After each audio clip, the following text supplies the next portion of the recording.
Hello everyone and welcome back to the Kenny Wallace Show. We are brought to you by JEGS, the leader in high performance aftermarket car parts. Remember to go to jegs.com. All right, it's Sunday. We are in Quincy, Illinois at Adams County Speedway, and you're looking at the man that handed me my ass on Saturday night. I led till 2 to go. Rick Conoyer. He's got about 8 wins here in the Midwest right now. We're going to talk to Rick. Let's go see what he's up to. Hey, Kenny. Hey, honey, how you doing? I love you. I love you the most. We're gonna interview Rick Conoyer. You want to come listen to the interview? Oh, I'll do anything. All right, follow me. Hey, okay. Follow me. It's been 6 years since Mom's been down. I worked here for how many years? Hi, Rick. I love you. You did you originally own this racetrack? Oh, no. My husband also worked here. Okay, let's. Dio Loney? Yes. We're live right now. We're gonna interview Rick, and then we'll talk to you in a minute. Okay. Tell everybody hello. Hello. Glad to be here. Glad to see everybody. Okay. No, come on, listen. Sit down, Rick. Get in your normal deal. Get in my relaxed mode. Get in your relaxed. Okay, so Bert Jacoby called me earlier today, and he says, now listen, we're all a bunch of. You want a chair, Kenny? I got more No, I'm good right here. I'm good right here. Now look, the crowd's gathered around. There they are.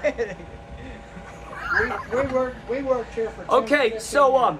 so this is Rick Conoyer. Rick is out of St. Charles, Missouri, and I've been racing Rick for about 15, 16 years, and he is a thorn in my side. Every time I look around, we're together. Why are we glued together all the time? That's a good damn question. I think you stated out a good point yesterday. It's we're about the same speed and Talent level. Yeah, that's what you said. Our talent level is way up here, so they attract each other. I think that's what you said. Right, so getting back to Bert Jacoby, Trev's dad. Yeah. Bert says that, damn. Now, the reason I'm bringing up Bert, because Bert said something that I think speaks for everybody in our local racing. And Bert said, man, Rick Conoyer has found something this year. So you're always fast, and you always win. But this year, you're something extra special. We watched Squirrel Brian Shirley come out of nowhere. Yeah. Win 3 World of Outlaw races. So this happens in dirt. So what did you find? Wouldn't you like to know? Oh, I want to know everything. I want to know everything. So this is for everybody in St. Louis. I'm asking Rick straight up. What'd you find? Why you just 8 wins? 8 wins, yeah. 8 wins. We all look at the points, so I know how many wins he's got. Yeah. What'd you find? You know, it's kind of funny you ask that. It's actually just hard work. You know, we race a lot. Yeah. And, you know, I mean, it takes a lot to race that much. And sometimes when you're doing that, you overlook the little stuff. And that's what we did. We freshened the car up, just a couple bushings here and there, and moved a couple little things, and it came to life. You know, and then you get some confidence in it, and you can really drive her wherever you want to go. So let's talk about last night. Last night, Trev starts out in the lead. We have a caution. You and I attack him. His right rear tire sealed over, and you and I went at it. And I had that Speedy Gonzalez lane. Yeah, you did. Took off, but you were mirroring me every lap. And so when I come up on Rusty, I felt like I didn't get low enough. How did you pass me? Well, see, I was trying all kind of different lanes. I ran the bottom. I think the middle was really good. I think that was probably the best lane. It was good for me. Yeah, and that's how I won that last week, right there in the middle of the black. But there was some dirt on the bottom. I tried to top. You know, when you get out in front of me, I was actually overdriving the car. I was driving way too hard. He tried to catch me. Yeah. Same as me trying to catch him. Yeah. I was driving the shit out of him trying to catch you, and I'm like, he's I love pulling it. away. And I'm like, I really don't look around very much. I hardly see my stick guys or anything like that. And I looked up the board, and there were 7 laps left. And I'm like, just calm down and quit overdriving the car. And I slowly started catching you, and then I knew that the bottom was good. So, and you didn't run down there all night. No. So when I imagine that, the bottom feeder did. There you go. There you go. Hey, okay, so let's finish that. I want to talk about the bottom in a minute. Okay. So you caught me.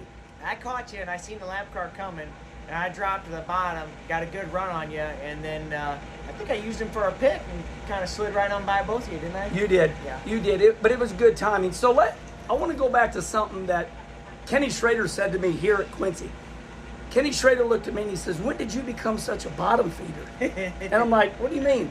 So when I first started dirt racing, I remember racing against you, and I couldn't knock you off the bottom. Yeah. And then all of a sudden, one year, you started running the top, and I said, "Why are you running the top?" So I'm going to tell you a little bit about me, then I want you to tell me your deal. I always run where my car does the best. Yeah.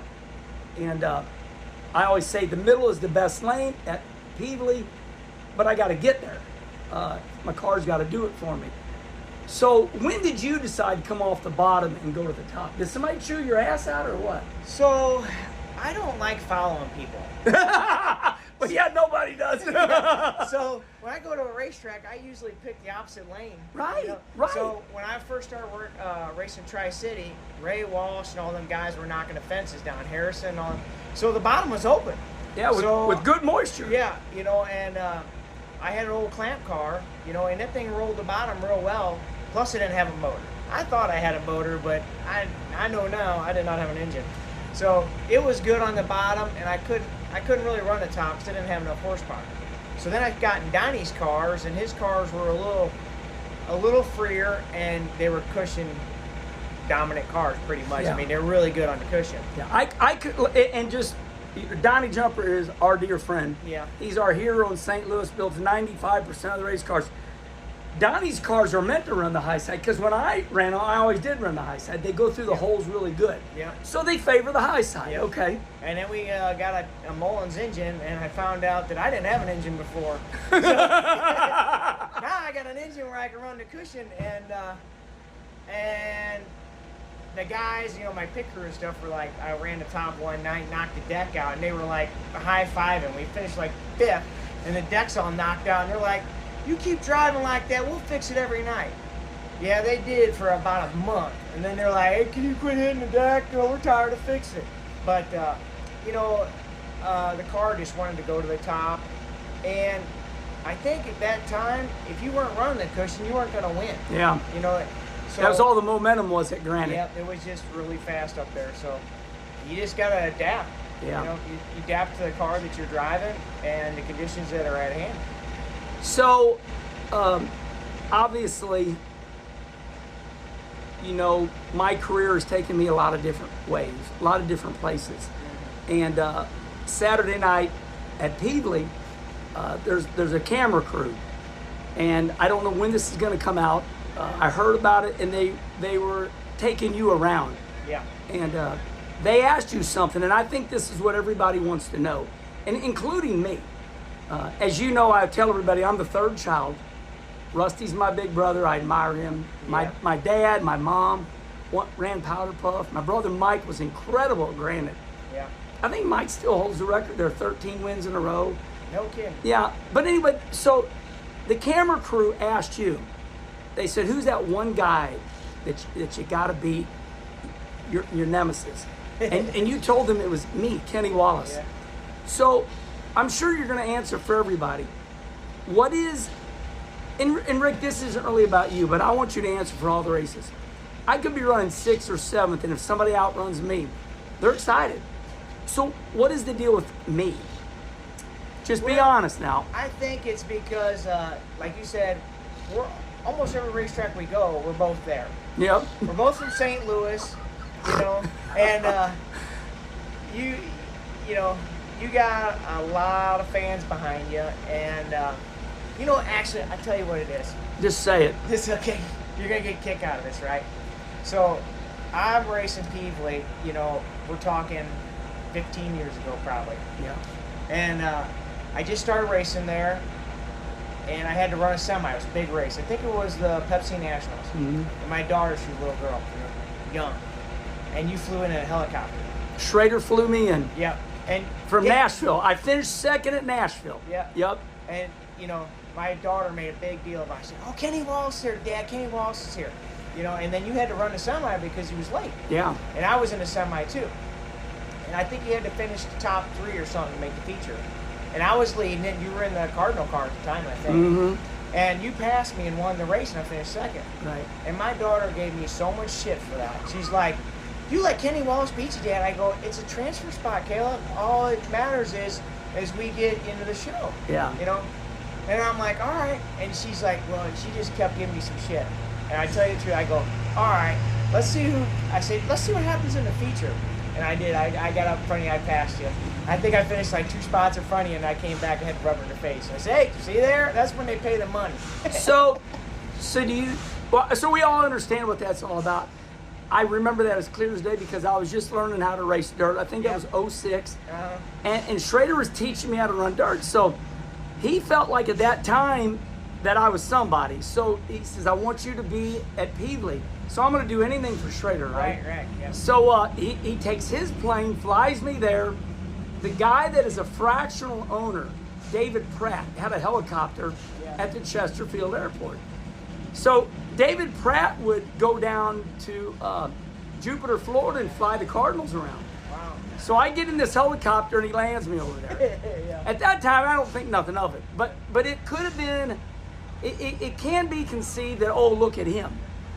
And in reality, I'm just from Arnold, right? Yeah, right. Made it to NASCAR. Yeah.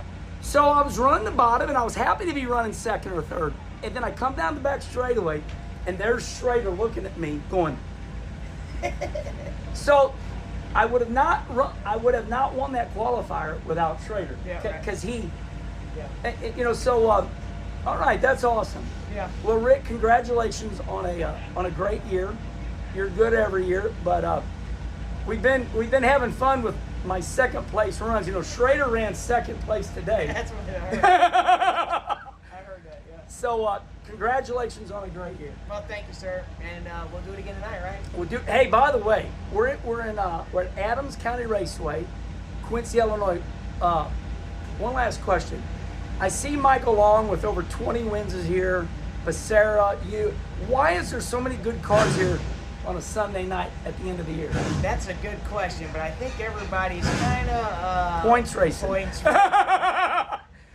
Michael Long and McKinney and that Casey Burdett, they're going at it for the national championship.